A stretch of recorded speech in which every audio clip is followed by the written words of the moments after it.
Pemirsa, di era saat ini, perempuan dituntut untuk mampu mengambil keputusan besar. Dan dalam pengambilan keputusan besar tersebut, ada banyak pertimbangan dan juga perjuangan yang dilakukan. Lantas, pertimbangan dan perjuangan apa yang dilakukan oleh sosok Nandriani? Ikuti perbincangan kami selengkapnya dalam Dialog Perempuan.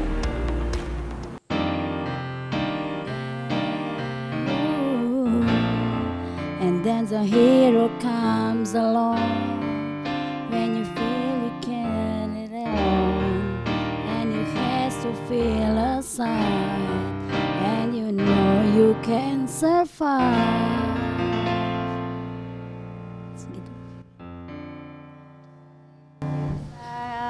Hari ini saya sudah bersama narasumber saya ini, Mbak Nandriani. Assalamualaikum Mbak. Aduh cantik sekali ya. Kalau ngelihat Mbak Nandriani langsung seger nih, apalagi nuansanya peach-peach gini ya pemirsa ya. Apa kabar Mbak Nandriani? Alhamdulillah baik. Mbak Caca gimana? Alhamdulillah sehat juga pastinya. Ini terima kasih sebelumnya Mbak di tengah kesibukan yang Mbak Nandriani masih menyempatkan untuk berbincang bersama kita, karena kita penasaran banget mau mengulik kisah-kisah inspiratif dari Mbak Nandriani, apalagi generasi muda yang aktifnya luar biasa.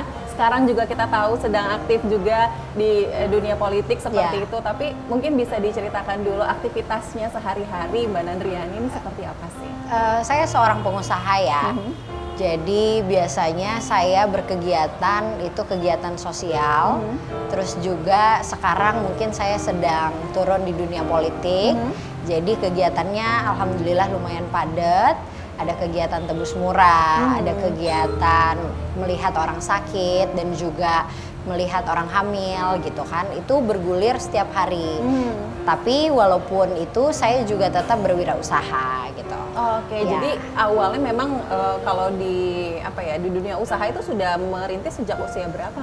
2021 itu saya sudah usaha dari F&B, terus sekarang saya sedang main batu bara, tapi di Jambi gitu kan, karena memang sebelumnya saya di Jambi. Jadi SD, SMP, SMA saya di Jambi. Terus saya kuliah itu di Unsri.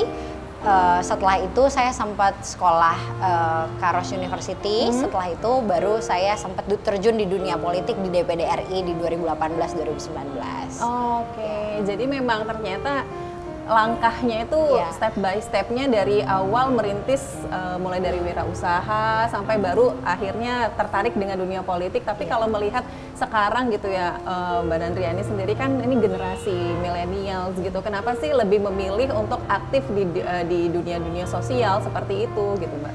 Karena kalau saya lihat dunia sosial ini lebih mengena ke masyarakat ya.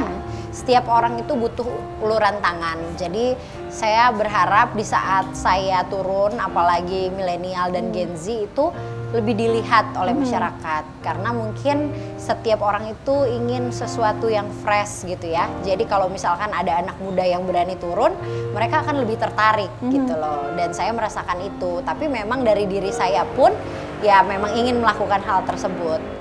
Jadi harapannya biar jadi role model ya untuk teman-teman generasi milenial, teman-teman yang masih muda-muda nih kan, apalagi sosok Mbak Nandriani adalah seorang perempuan muda. Itu artinya tantangannya besar sekali gitu. Kalau dari Mbak Nandriani sendiri melihat gitu, sebenarnya makna dari seorang perempuan itu apa sih Mbak Nandriani? Sebenarnya makna dari seorang perempuan itu bagaimana kita bisa terus kuat dan tangguh ya kalau menurut saya.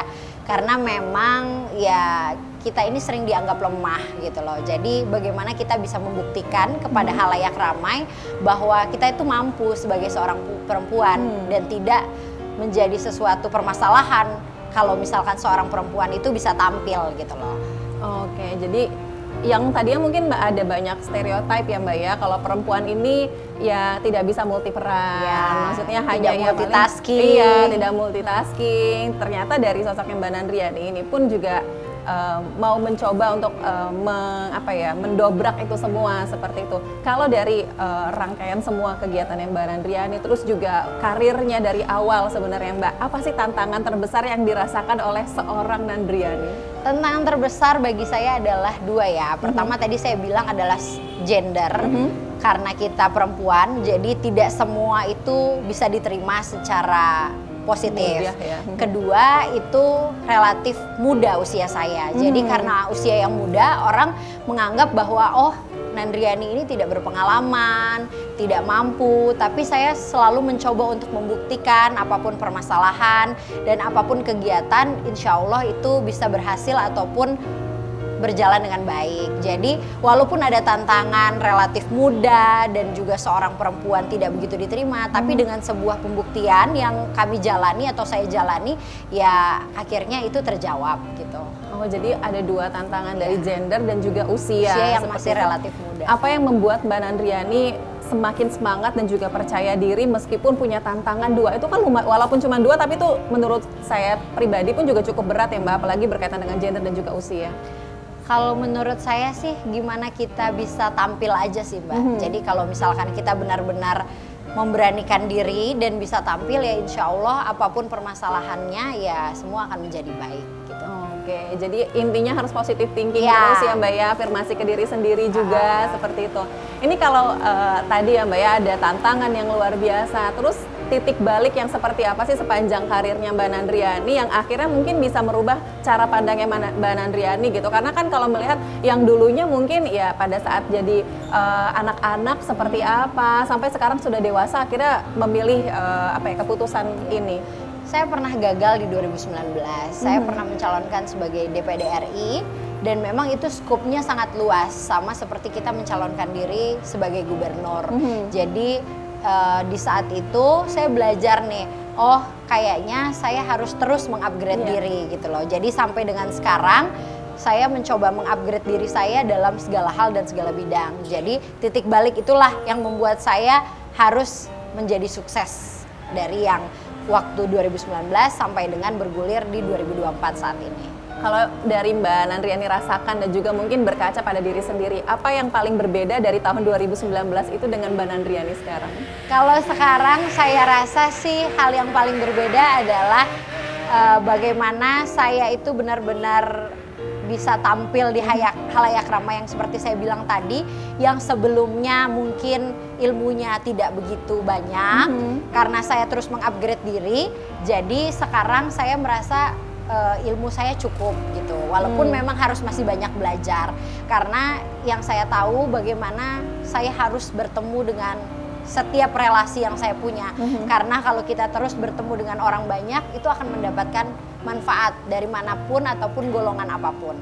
Oke, benar sih. Artinya tadi ya relasi, hubungan silaturahmi itu sangat penting ya Mbak ya, karena kan membuka rezeki juga. Terus juga ya tidak ada salahnya kalau kita ya sebenarnya anak muda itu mau melihat peluang di depan kita gitu kan ya. Kalau Mbak Nandriani melihat gitu, kami tuh ngelihatnya sosok Nandriani ini luar biasa ya Mbak, karena starting pointnya itu juga tidak mudah gitu, dari wirausaha dan lain sebagainya, pernah mengalami kegagalan.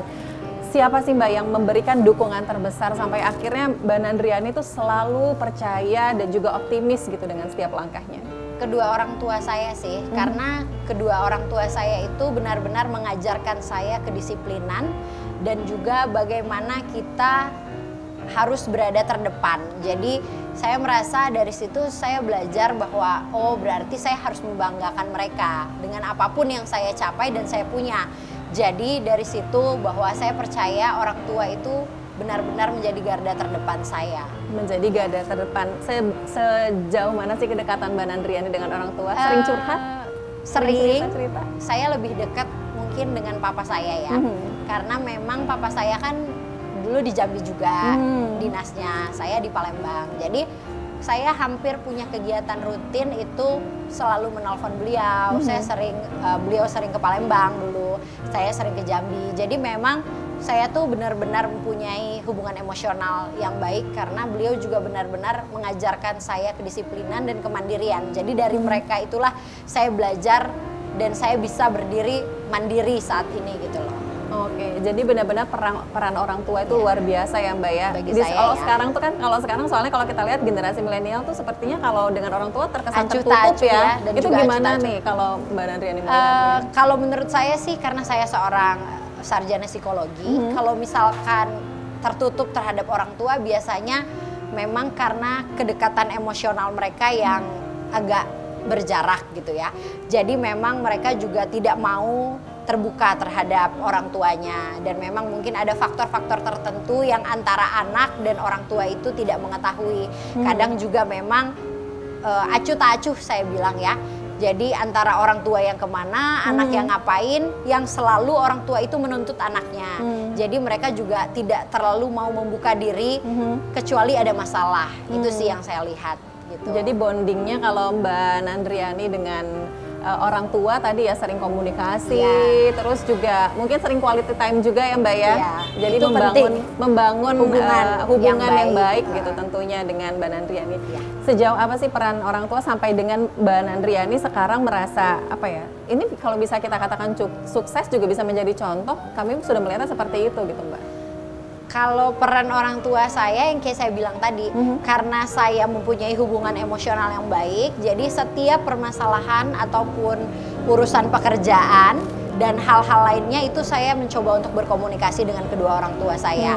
Jadi itulah titik dari mana saya bisa menjadi sukses, kalau kata mungkin walaupun belum bisa juga dikatakan sukses, tapi setidaknya saya dapat belajar bahwa kalau misalkan kita melihat sesuatu itu harus dengan hal yang positif, dan juga kita bisa berkegiatan yang positif, dan juga dibimbing oleh orang tua karena mereka lebih berpengalaman dari saya. Jadi misalkan saya mempunyai masalah A, oh begini nak solusinya gitu loh. Nah jadi selalu ada solusi yang mereka berikan kepada saya gitu. Jadi bukan sekedar curhat, tapi juga memang brainstorming, bertukar pikiran sampai menemukan solusi yang terbaik gitu ya Mbak. Jadi benar-benar tidak ditinggalkan sendirian gitu, selalu merasa ada yang menemani gitu ya Mbak, itu orang tua. Kalau sepanjang karir Mbak Nandriani sekarang, pencapaian terbesar yang sudah diraih oleh Mbak Nandriani, menurut Mbak Nandriani sendiri apa? Mungkin begini ya, jadi saya kan sempat awal-awal kemarin mempunyai niat ingin mencalonkan kepala daerah. Pencapaian terbesar saya menurut saya adalah saat saya tahu bahwa masyarakat Kota Palembang itu mendukung saya dengan hal yang positif, dan partai-partai besar itu bisa merespon saya dengan positif. Berarti kan itu ada indikator ataupun penilaian tersendiri. Padahal seorang Nandriani ini masih sangat relatif muda, tapi kan diterima di masyarakat satu, kedua juga partai politik itu melihat sisi positif ataupun sesuatu hal yang mereka merasa oh mampu nih. Jadi saya rasa dua hal itu sih. Kalau di saat sekarang ya. Di saat sekarang, karena untuk mengambil langkah yang besar itu keputusan yang besar, pertimbangannya juga pasti besar. Sangat ya, Mbak, besar. Ya? Pasti kita sebagai manusia itu tidak luput dari rasa takut, dan kadang-kadang yang manusiawi ada rasa tidak percaya diri. Apakah pernah itu terjadi juga dengan Mbak Nandriani? Rasa takut itu ada, tapi kalau misalkan rasa tidak percaya diri, alhamdulillah itu belum pernah. Karena saya selalu mencoba untuk percaya diri, apapun itu, mampu nggak mampu saya selalu menanamkan bahwa saya percaya diri. Jadi ya saya harus hadapi itu gitu. Dan rasa percaya diri itu pun juga dipupuk karena tadi ya peran orang tua yang selalu menanamkan. Iya benar. Mengajarkan kemandirian. Jadi dengan mandiri itu saya selalu percaya diri bahwa kita biasa dilepas sendiri. Jadi apapun itu ya kamu harus tampil gitu. Motivasinya apa sih Mbak dalam mengambil keputusan-keputusan besar? Apakah peran dari orang tua pun juga berpengaruh gitu? Apa dari orang tua menyarankan untuk Mbak Nandriani mengambil langkah A, B, C? Kalau misalkan dari orang tua saya tidak pernah menyarankan ataupun kembali kepada saya ya. Jadi paling mereka selalu memotivasi bahwa saya harus bermanfaat bagi orang sekitar. Terus juga saya harus bisa membahagiakan orang sekitar. Jadi itu sebuah kesuksesan yang bisa saya raih, karena memang ya kesuksesan itu kalau diraih sendirian itu tidak ada gunanya. Jadi kalau misalkan orang-orang sekitar kita juga merasa bahagia dan juga mereka merasakan manfaat yang kita berikan, ya insya Allah itu adalah motivasi buat saya. Wah, luar biasa sekali ini. Tadi Mbak Nandriani sempat menyampaikan bahwa tadi ya Mbak Nandriani pun juga tidak luput dari rasa takut gitu. Meskipun kita harus selalu percaya diri, tapi namanya manusia pasti selalu ada rasa takut. Bagaimana cara Mbak Nandriani memanage hal itu? Karena tadi ya pasti munculnya itu suka tiba-tiba, tidak bisa dikontrol gitu. Nah, kalau dari Mbak Nandriani seperti apa?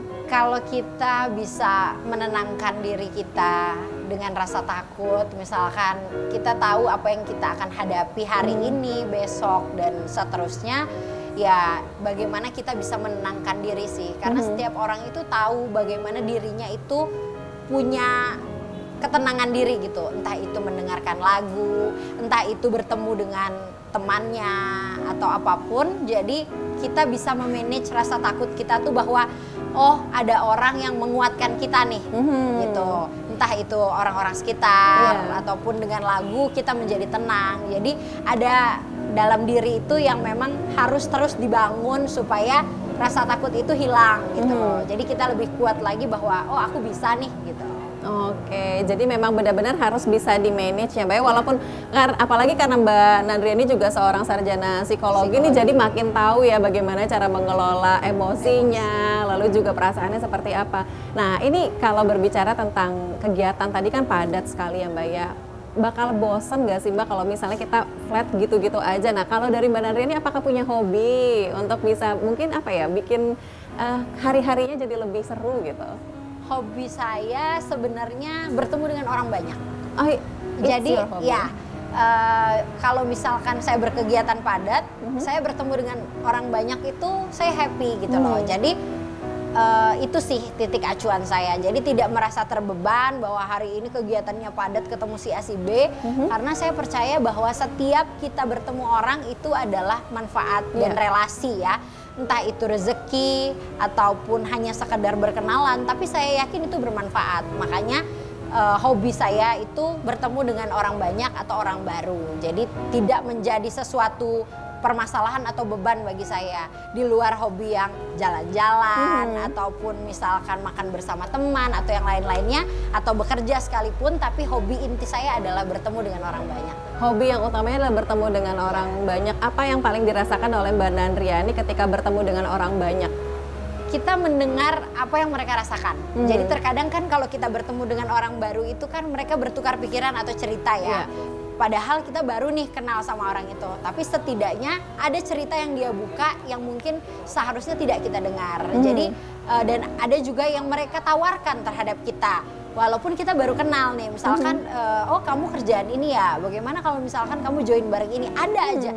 Jadi itu sih pelajaran buat saya. Jadi kalaupun kita bertemu orang banyak, itu hal positifnya gitu. Jadi selalu membuka tadi ya peluang, membuka rezeki, terus juga nggak ada salahnya nih untuk kita semua pemirsa di rumah khususnya yang menyaksikan bahwa untuk menjalin komunikasi, menjalin hubungan yang baik dengan orang lain. Semakin seru perbincangan saya dengan Mbak Nandriani tentunya hari ini, tapi kita akan lanjutkan di segmen berikutnya Mbak Nandriani. Pemirsa kita break sejenak, tetaplah bersama kami dalam Dialog Perempuan. Without you, I can't smile without you. I can't laugh and I can't sing. I finally hard to do anything.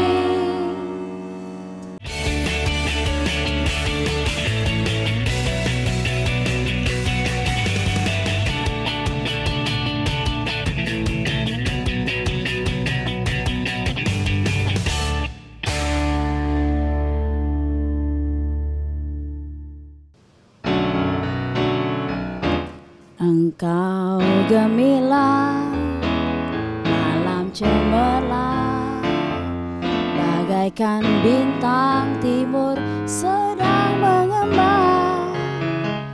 Tak jemu-jemu aku memandang, aku namakan di kau Juwita Malam.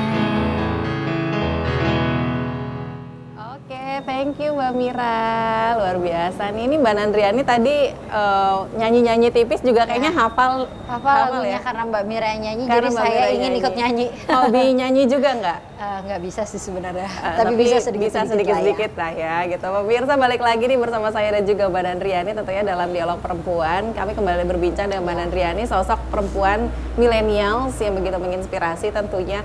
Mbak Nandriani kalau di segmen sebelumnya kita sudah bahas-bahas tentang aktivitas, terus juga tentang apa ya pilihan-pilihan yang dilakukan oleh Mbak Nandriani, tentunya itu kan banyak pertimbangannya. Sebenarnya kalau kita dalam menjalani kehidupan kan pasti punya prinsip ya Mbak ya, punya prinsip yang benar-benar dipegang teguh gitu. Kalau dari Mbak Nandriani, prinsip apa sih yang paling dipegang oleh Mbak? Prinsipnya bagaimana kita bisa berkomitmen dan juga bertanggung jawab dari komitmen yang kita buat, itu aja sih. Jadi kalau misalkan kita komit dan kita bisa mempertanggungjawabkan, insya Allah apapun yang kita lakukan itu akan baik gitu loh. itu yang dilakukan dari dulu sampai sekarang sampai Iya. akhirnya dengan semua keputusan-keputusan yang dilalui. Benar, kalau misalkan saya komit dalam hal apapun, pasti insya Allah kita akan selalu dipakai orang dan juga selalu akan direspon baik sama orang. Karena itu yang orang ingat. Tapi kalau kita sekali aja nggak komit, orang akan males. Apa sih gitu loh.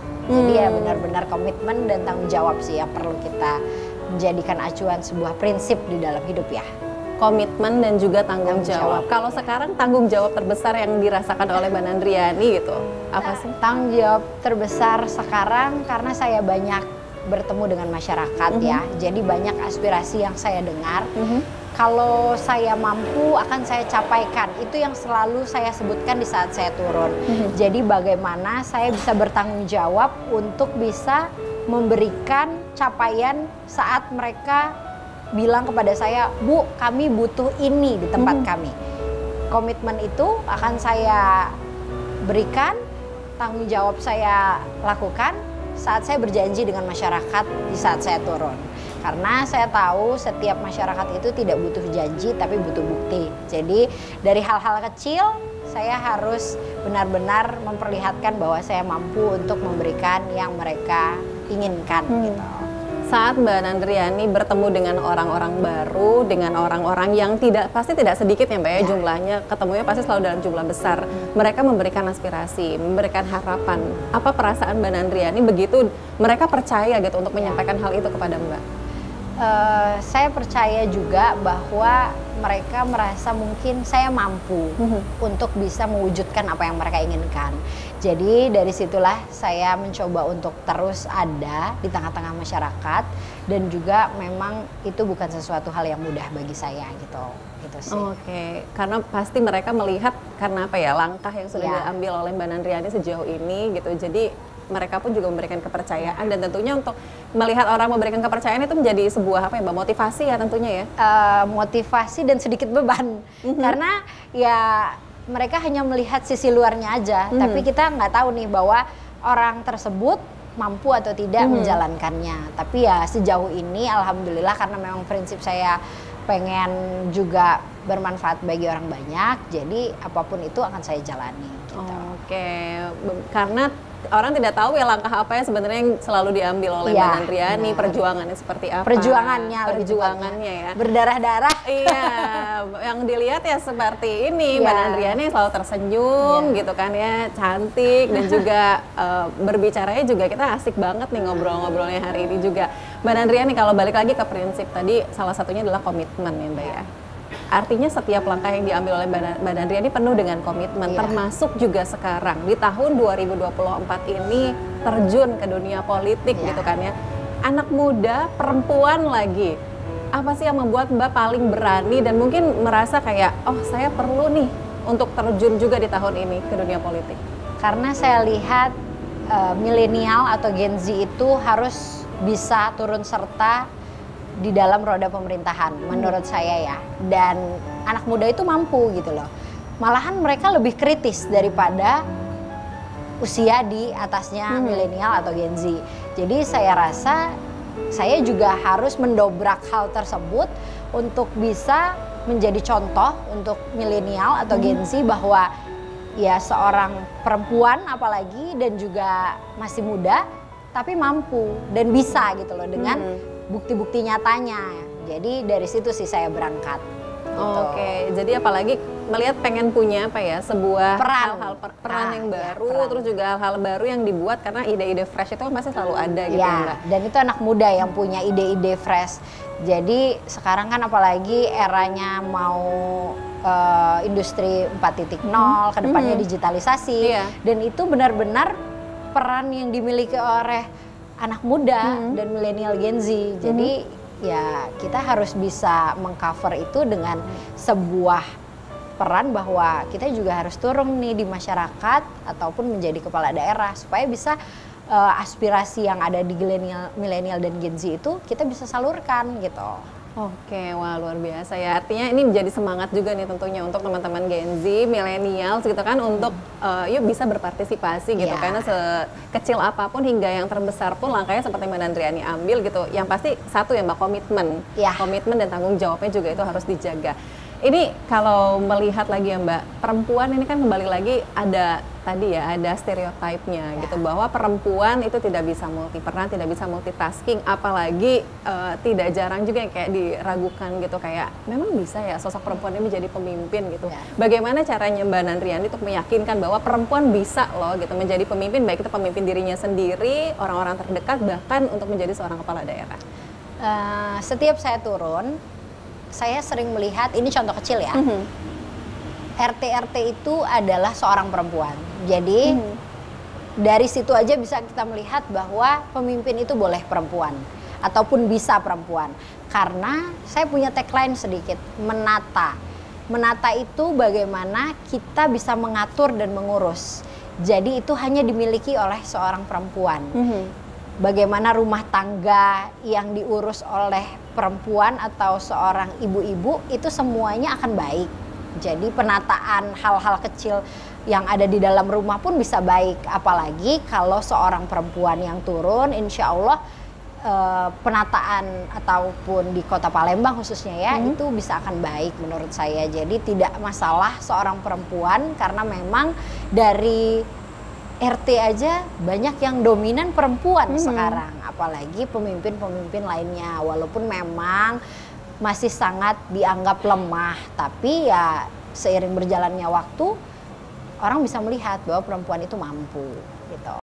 Artinya ini menjadi semangat juga nih untuk teman-teman kita perempuan, karena kepala stasiun TVRI juga perempuan di TVRI Sumsel ya, jadi sama bisa juga. Iya, menjadi contoh. Dan juga apa ya, Mbak Nandriani pun tadi juga menyampaikan bahwa yang penting harus yakin ya Mbak ya, karena tadi sisi lain perempuan itu tidak hanya selalu tentang mengurus rumah tangga, mengurus keluarga, ataupun dia juga bisa bercita-cita yang tinggi ya Mbak ya. Apakah untuk terjun ke dunia politik ini juga menjadi cita-cita dari dulu Mbak Nandriani? Iya benar, itu adalah cita-cita saya, karena memang saya waktu setelah kuliah itu langsung mencalonkan diri sebagai DPD RI yang memang skupnya sangat besar.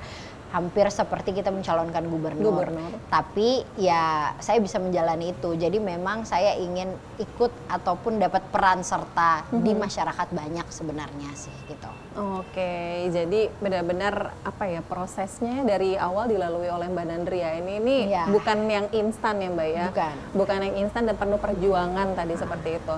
Balik lagi kalau dengan pemilihan apa ya, pencalonan diri seperti itu Mbak ya, atau terjun ke dunia politik seperti itu. Tadi kan kembali lagi tantangannya selain gender dan juga usia muda. Usia muda ini terkadang kita apa ya Mbak ya, bisa dianggap karena tadi pengalamannya nih belum banyak, belum ada dan lain sebagainya. Itu bagaimana Mbak Nandriani menyikapinya?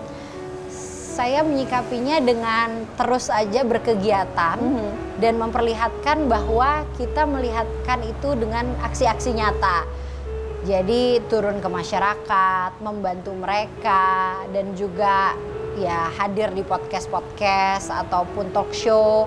Jadi mereka bisa melihat bahwa oh, seseorang ini walaupun muda, beliau mampu. Setidaknya punya rasa percaya diri yang tinggi.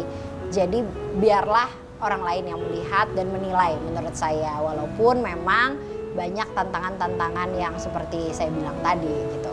Iya, yang pasti tadi ya Mbak, kembali lagi pasti semuanya, semua langkahnya Mbak Nandriani kembali lagi ke prinsip dan juga konsep yang diusung tadi kan, yaitu harus punya komitmen, harus menjaga komitmen dan juga punya tanggung jawab. Mbak Nandriani kan kita sering ya ngelihat Mbak Nandriani ini baik secara di apa ya, di kalangan masyarakat seperti itu, sampai sekarang juga bisa ketemu in person. Ini juga merupakan suatu kebanggaan dan juga saya juga happy gitu bisa tukar pikiran gitu. Apa sih Mbak yang orang lain, mungkin masyarakat, pemirsa ini nggak tahu sosoknya Nandriani ini seperti ini loh gitu. Apa sih yang nggak diketahui oleh masyarakat tentang Nandriani? Saya ini sebenarnya orang yang cuek ya. Jadi saya sangat tidak peduli dengan apapun omongan orang lain. Jadi saya selalu berpegang teguh bahwa apapun yang terjadi kita harus terus maju gitu loh. Jadi mau ada yang bilang A, B, C, D yang membuat terkadang seseorang itu menjadi down, saya selalu terus maju dan cuek aja. Itu yang seharusnya banyak dipegang sama semua orang. Jadi supaya hidup kita itu tidak muluk-muluk dengan beban dan terpuruk gitu loh. Nah itu yang orang lain mungkin nggak tahu, yang dipikir bahwa oh Nandriani ini begini-begini, tapi ya apapun yang orang sebutkan ataupun bilang terhadap saya cuek aja dan saya terus memperlihatkan bahwa saya terus mengupgrade diri saya dengan kebaikan-kebaikan. Betul, apalagi juga memang semua kegiatan, kalau kita lihat dari kegiatannya juga peduli dengan orang lain gitu ya. Harapannya juga pemirsa dan juga masyarakat ini pun bisa mengambil sisi positif ya Mbak ya, dari setiap kegiatan yang dilakukan oleh Mbak Nandriani. Mbak Nandriani, untuk terjun ke dunia politik, ini kan pasti tadi ya selain punya memang menjadi cita-cita Mbak Nandriani sendiri, ada nggak sih sosok politikus ataupun sosok mungkin di luar dunia politik gitu yang menginspirasi Mbak Nandriani untuk menjadi sosok Nandriani yang sekarang?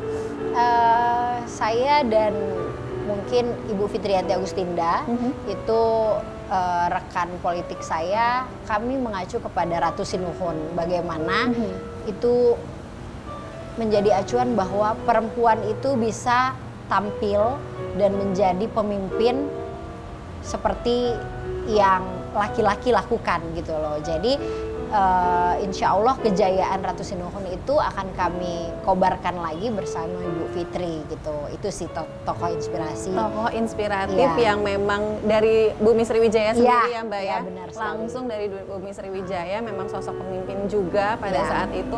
Kalau dalam implementasinya sekarang gitu Mbak ya, untuk menjadi seorang pemimpin perempuan, berat nggak sih Mbak sekarang kalau melihat gitu ya, kondisinya kan sekarang masyarakat kita generasinya beragam, terus juga gendernya macam ada apa namanya perempuan, laki-laki, terus juga dari usianya, range-nya gitu. Apakah ada kesulitan tersendiri untuk menjadi seorang kesulitan pemimpin? itu pasti ada, tapi seperti yang kita tahu kalau misalkan perempuan itu lebih bicara dari hati ke hati. Jadi di saat setiap masyarakat ataupun orang banyak diajak berbicara dari hati, insya Allah mereka bisa menerima. Jadi itu yang selalu juga saya lakukan. Kalaupun ada permasalahan di lapangan, di saat kita bisa mengcounternya dengan baik dan ada solusi baik dan dibicarakan secara baik, insya Allah semuanya akan berhasil menurut saya. Jadi tantangannya sih hanya seperti itu ya. Kita bisa turun dan juga bisa bicara dari hati ke hati terhadap mereka yang mendapatkan masalah atau mempunyai masalah. Gitu. Oke, Mbak Nanda ini kan pasti sepanjang kegiatan ini sudah keliling-keliling nih Mbak ya. Ya. Apa sih momen yang paling seru, yang diingat dan juga terngiang-ngiang mungkin nggak bisa dilupain nih? Setiap masyarakat di saat saya turun itu antusias sekali gitu. Apa mungkin karena saya seorang yang baru atau newcomer ya. Jadi mereka ingin tahu siapa sih Nandriani, apa yang beliau bisa dan apa sih dalam diri dia yang bisa dikedepankan. Jadi antusias itu dari masyarakat ataupun kalangan anak muda dan juga orang tua sekalipun sangat antusias setiap ketemu saya, dan itu juga yang menjadi saya kuat untuk bertemu orang banyak dan juga ya benar-benar ada di tengah-tengah mereka gitu. Oke, benar-benar ada di tengah mereka. Jadi antusias itu tuh menjadi apa ya? Menjadi dorongan yang positif buat dan juga terus semangat. ada di tengah-tengah mereka nih. Karena saya melihat bahwa mereka antusias gitu loh ketemu sama saya gitu. Oke, wah luar biasa ya. Ini kalau melihat apa ya, proses yang dilakukan tadi kan tidak mudah, terus juga memang kegiatan-kegiatan yang selalu dilakukan oleh Mbak Nandriani ini juga selalu berusaha untuk yang positif ya Mbak ya, dan bermanfaat untuk masyarakat. Nanti juga kita akan bahas sebenarnya kalau dari kacamatanya Mbak Nandriani sebenarnya perempuan yang berhasil, perempuan yang sukses itu seperti apa sih? Tapi di segmen berikutnya tentunya pemirsa tetaplah bersama kami jeda sejenak. Kami akan kembali usai jeda berikut.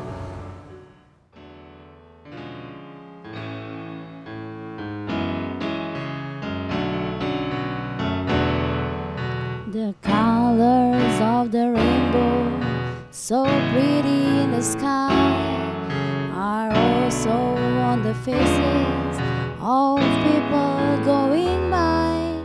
I see friends shaking hands, saying how do you do? They really saying I love you.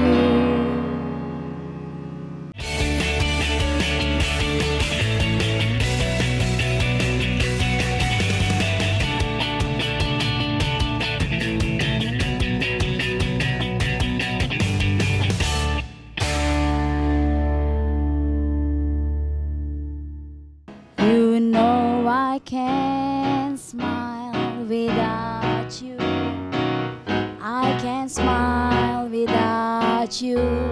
I can't laugh and I can't sing.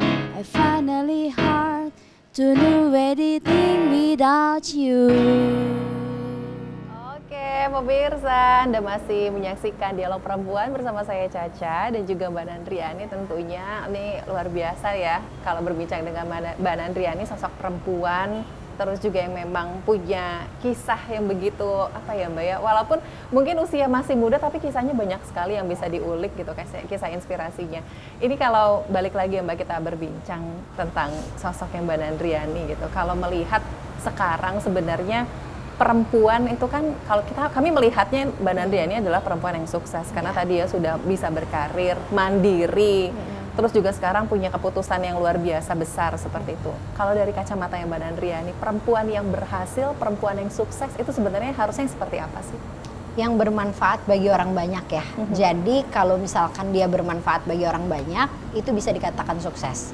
Tapi kalau misalkan dia memperkaya dirinya sendiri atau untuk individunya aja, saya rasa itu belum bisa dikatakan sukses. Oke, jadi harus sejauh mana dia bermanfaat untuk orang lain. Dan itu yang sedang sampai saat ini juga terus dilakukan oleh Mbak Nandriani. Saya, benar. Wow, gimana nih pemirsa di rumah, apakah kita sudah bermanfaat untuk orang banyak? Yang pasti dialog ini juga harapannya bisa memberikan manfaat ya untuk pemirsa di rumah, bisa memberikan inspirasi.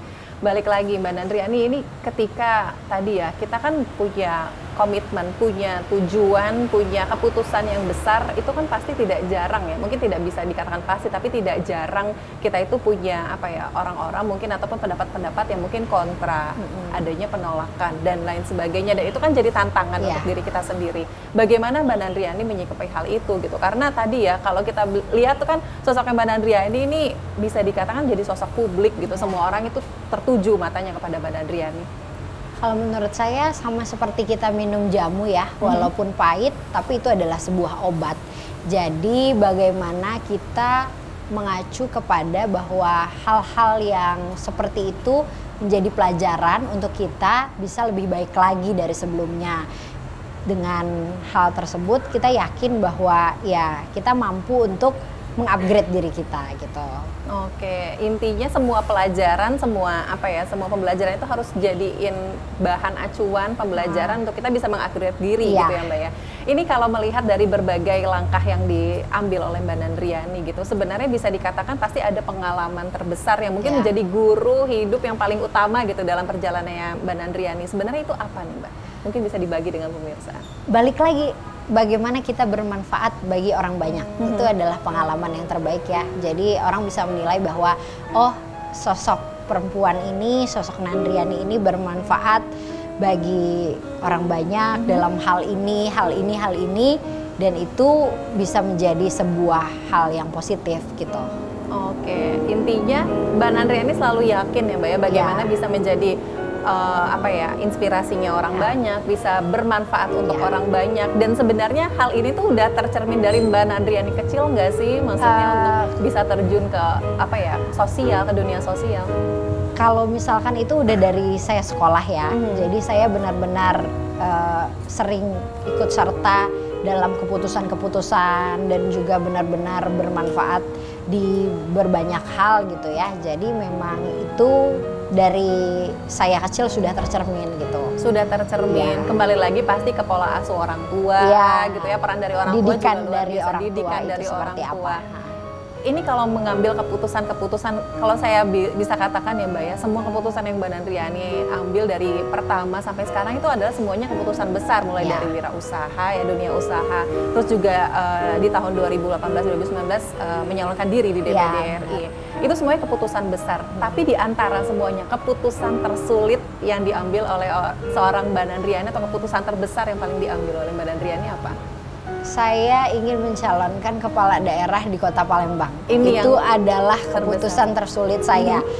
Pertama saya berpikir apakah saya mampu, apakah saya diterima di masyarakat, apakah respon masyarakat banyak akan positif. Itu keputusan terbesar saya sampai saya benar-benar yakin bahwa saya mampu. itu keputusan terbesar saya untuk saat ini. Untuk meyakinkan diri pasti kan ada langkah-langkahnya yang diambil ya Mbak. Iya. Seberapa lama sih waktu yang diperlukan oleh Mbak Nandriani untuk bisa memutuskan mengambil keputusan sulit ini? Tidak begitu lama sih, 2-3 bulan, karena saya pun baru muncul.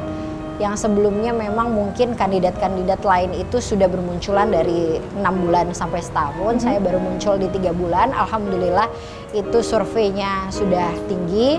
Jadi saya juga terus mencoba untuk berkomunikasi dengan orang-orang sekitar saya. Walaupun banyak pro dan kontra, tapi ternyata hasilnya positif. Jadi saya tetap running dan mencoba untuk bismillah aja. Tetap running dan juga kuncinya bismillah, Ya, harus yakin bismillah. ya Mbak Yakin. ya. Nah ini kan kembali lagi artinya ke pola pikir, Yes. pola pikir Mbak Nandriani yang selalu positif seperti itu. Sebenarnya bagaimana sih Mbak untuk maintain, mungkin dari pemirsa di rumah juga biar bisa tahu nih Mbak, supaya bisa selalu mengelola emosi kita dengan baik, terus juga mengelola pemikiran kita untuk selalu positif, itu sebenarnya yang diambil selalu oleh Mbak Nandriani itu apa? Bagaimana kita bisa mengatur stabilitas emosi kita sih. Jadi kalau misalkan kita bisa tenang seperti yang saya sebutkan sebelumnya, insya Allah itu semua akan berjalan baik. Jadi karena dalam diri seseorang itu yang paling sulit adalah mengatur stabilitas emosi. Dan walaupun kita terpuruk, kita harus bisa tenang dan tahu setiap masalah itu selalu ada solusinya gitu. Oke, setiap masalah selalu Selalu ada ada solusinya yang pasti tadi ya. Kita brainstorming, Ya. dicari, karena tadi Mbak Nandriani juga punya dukungan yang luar biasa, support yang luar biasa dari orang tua. Nah, kalau support dari lingkungan, misalnya dari teman-teman, terus juga mungkin dari keluarga besar ataupun dari orang-orang terkasih, itu seperti apa Mbak Nandriani? Yang paling terpenting itu dari orang-orang sekitar, teman-teman dan orang terkasih itu benar-benar selalu ingin saya itu maju dan sukses. Itu yang membuat beban saya semakin sulit, bahwa saya mengambil keputusan ini harus dengan keputusan yang juga orang-orang lain dan orang-orang sekeliling saya pikir bahwa saya mampu gitu loh. Jadi mau nggak mau saya akan ataupun harus menjalani hal tersebut, karena mereka selalu membrainstorming saya bahwa kamu mampu, kamu bisa, ayo lakukan, kita ada di belakang kamu gitu loh. Dan itu terus yang selalu berada di dalam sekeliling saya. Yang diterima oleh Mbak Nandriani, Iya. supportnya begitu besar ya Mbak, Iya. dan itu berpengaruh dengan semua keputusan yang Iya, diambil benar juga. sekali. Kembali lagi ke Kota Palembang Mbak Oke. Nandriani. Sebenarnya kenapa sih Kota Palembang ini memerlukan sosok yang baru, sosok yang fresh dengan punya ide-ide misalnya? Sebenarnya itu apa? Kalau saya ya, saya sendiri yang umurnya masih sangat muda itu tidak punya kepentingan apapun untuk di Kota Palembang tersendiri, tapi saya merasa bahwa saya terpanggil untuk membantu mengatasi ataupun menyelesaikan masalah-masalah ataupun PR yang ada di Kota Palembang. Kalau misalkan pejabatnya tidak punya kepentingan, insya Allah semua bisa terrealisasi dengan baik gitu loh. Dan saya berdiri ada di situ tanpa kepentingan apapun, hanya untuk mengabdi dan juga mewakafkan diri saya untuk masyarakat Palembang. Yang pasti adalah yang utama adalah masyarakat ya Mbak Iya. ya, karena sebenarnya ya Kota Palembang isinya adalah masyarakatnya itu sendiri. Bagaimana kita bisa mensejahterakan masyarakatnya dan juga mungkin bisa meningkatkan hal-hal yang perlu ditingkatkan dari Kota Palembang itu sendiri. Memperbaiki juga. Betul. Kita masih ada satu segmen lagi pemirsa untuk berbincang dengan Mbak Nandriani, tapi usai jeda berikut tetaplah bersama kami dalam Dialog Perempuan.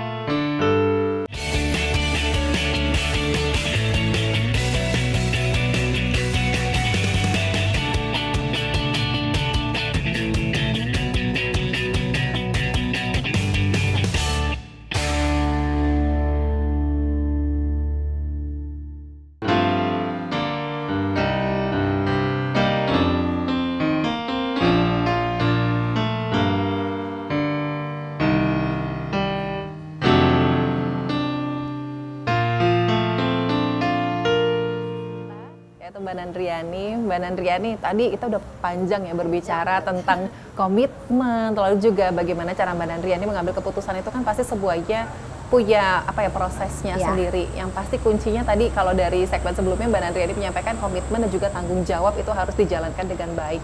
Tapi kalau dari sekarang nih di tahun 2024 ini, Mbak Nandriani mungkin pasti punya pemikiran yang visioner ke depan gitu ya. 5 tahun yang akan datang, 5 tahun ke depan sebenarnya apa sih yang akan dilakukan oleh Mbak Nandriani? Mbak Nandriani mau menjadi sosok yang seperti apa sih 5 tahun ke depan? Kalau 5 tahun ke depan saya pengen lebih sukses lagi dari sekarang dan juga menjadi wadah permasalahan-permasalahan bagi kebanyakan orang untuk bisa saya memberikan solusi. Seorang Nandriani itu harus bisa memberikan solusi, wadahnya apa, kreativitasnya apa, terus juga inovasinya apa bagi kebanyakan orang. Dan mungkin sekarang saya ada di step ingin mencalonkan diri sebagai wakil, mungkin 5 tahun ke depan bisa menjadi wali kota, berikutnya bisa ikut di kontestasi di provinsi. Setiap orang punya mimpi dan saya berharap mimpi itu akan terus menjadi naik tangga gitu loh. Dan itu semua harus dengan doa dan dukungan banyak orang tentunya. Semuanya dijadikan anak tangga untuk bisa naik ke atas puncak ya Mbak ya, dan semuanya itu pasti butuh proses, punya waktu tersendiri yang diambil oleh Mbak Nandriani untuk bisa meraih kesuksesan itu gitu kan.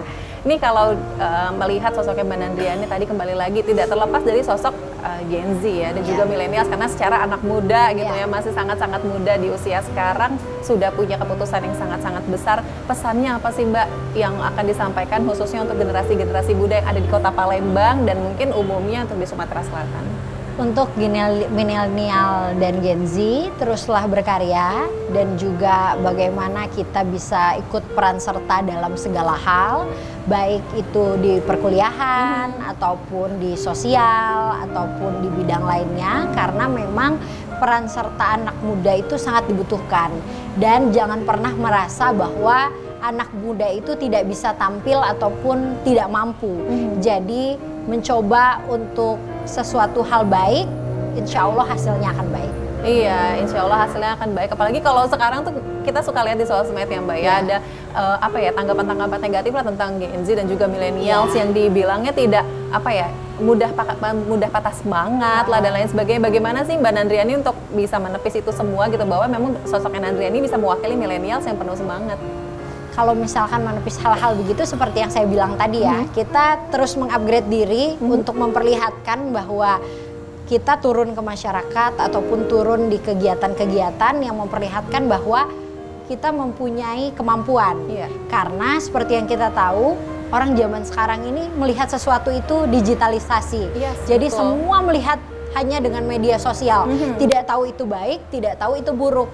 Jadi saya berharap digitalisasi ini bisa dipergunakan juga dengan baik, sehingga itu menjadi edukasi bagi orang banyak. Ada TikTok, ada mungkin Instagram, Facebook. Jadi setiap kegiatan yang positif itu selalu diperlihatkan kepada orang banyak bahwa itulah kemampuan diri dari saya, kalau saya, dan juga mungkin anak-anak muda dan milenial dan Gen Z sekarang juga banyak yang menjadi influencer kan. Jadi itu adalah sebuah hal yang positif gitu loh. Oke, jadi yang pasti dengan pokoknya era digital yang sekarang bisa memanfaatkan dengan maksimal ya Mbak ya. Benar seperti itu, seperti yang dilakukan oleh Mbak Nandriani. Kita melihat sosoknya Mbak Nandriani pun di sosial media juga kita bisa terinspirasi gitu ya Mbak ya melihatnya. Boleh sebelum kita menutup perbincangan kita hari ini, pesan dan juga harapan untuk Mbak Nandriani khususnya ataupun untuk Kota Palembang sendiri juga apa ke depan, silahkan. Harapan saya Palembang ini jauh lebih maju lagi. Kami juga punya slogan, itu Palembang Maju. Itu bagaimana Palembang ini maju, unggul, sejahtera warganya, dan inovasi karya ataupun budayanya. Jadi saya berharap Kota Palembang ini bisa lebih maju dari sebelumnya, dan insya Allah dengan sebuah ide-ide baru dari kepemimpinan ataupun yang memang tidak punya kepentingan di dalamnya, yang insya Allah niatnya hanya ingin bagaimana memajukan Kota Palembang serta benar-benar ada di tengah masyarakat. Di gitu. tengah masyarakat, karena tadi ya kembali lagi bagaimana sejauh kita bisa bermanfaat untuk Ya. masyarakat, dan itu selalu yang dipegang oleh Mbak Nandriani juga ya Mbak ya, untuk bisa memberikan inspirasi, untuk bisa memberikan manfaat Ya. ke masyarakat Kota Palembang tentunya. Terima kasih Mbak Nandriani Terima atas kasih, Mbak waktunya, Caca, atas sharing-sharingnya. bincangnya. Semoga ini semua menginspirasi pemirsa di rumah yang menyaksikan Dialog Perempuan hari ini, dan akhirnya saya Indra Harisya Pratiwi pamit. Wassalamualaikum warahmatullahi wabarakatuh. Sampai jumpa. Aku wanita yang sedang jatuh cinta, harap dia merasa yang aku rasa. Aku wanita yang sedang jatuh cinta.